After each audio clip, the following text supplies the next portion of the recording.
Hello friends, welcome to SK to all in one. முட்டை fry செஞ்சேங்க. அந்த முட்டை fry சாப்பிடும்போது செம்ம டேஸ்ட்டாக இருந்துச்சு. ஒவ்வொரு இடத்துல க்ரன்ச்சியாகவும் சாஃப்டாகவும் இருந்தது. இந்த முட்டை ஃப்ரை எப்படி செய்கிறதுன்னு பார்க்கலாம் வாங்க. இந்த முட்டை ஃப்ரை செய்கிறதுக்கு 6 முட்டை எடுத்துக்கிட்டேங்க. அதில் 5 முட்டையை மட்டும் வேக வச்சு எடுத்துக்கிட்டேன். ஒரு முட்டையை வேக வைக்காமல் அப்படியே வச்சுக்கிட்டேன்.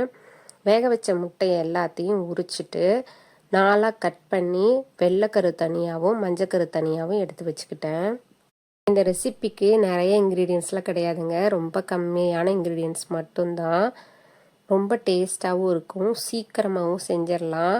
எனக்கு இந்த மாதிரி செய்யணும்னு தோணுச்சு. இந்த மாதிரி செஞ்சேன், செம்ம டேஸ்ட்டாக வந்துருந்ததுங்க.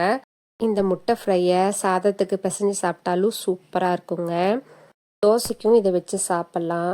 சப்பாத்திக்குள்ளே ஸ்டஃப் பண்ணி ரோல் பண்ணி சாப்பிட்டாலும் செம்ம டேஸ்ட்டாக இருக்குங்க. நான் இதை ஃபஸ்ட் டைம் செஞ்சேன். ஃபஸ்ட் டைமே சூப்பராக வந்திருந்தது. முட்டையை ஃப்ரை பண்ணிக்கலாம். வடைச்சட்டி வச்சு தேவையான அளவு எண்ணெய் விட்டுட்டு 1 ஸ்பூன் கறி மசால் தூள், 1 ஸ்பூன் சிக்கன் மசால் தூள் சேர்த்துட்டு சிம்லேயே லைட்டாக ஃப்ரை பண்ணி எடுத்துக்கணும்.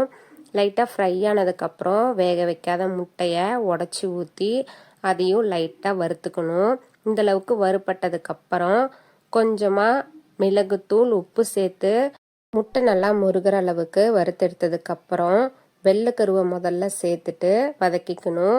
2-3 நிமிஷம் வெள்ளைக்கருவை பிரட்டி விட்டோம்னா மசாலாலாம் நல்லா கோட்டாயிடும். இந்த சமயத்தில் மஞ்சக்கருவையும் சேர்த்துட்டு மெதுவாக கிளறி விடணும், இல்லாட்டினா மஞ்சக்கரு உடஞ்சி போயிடும்.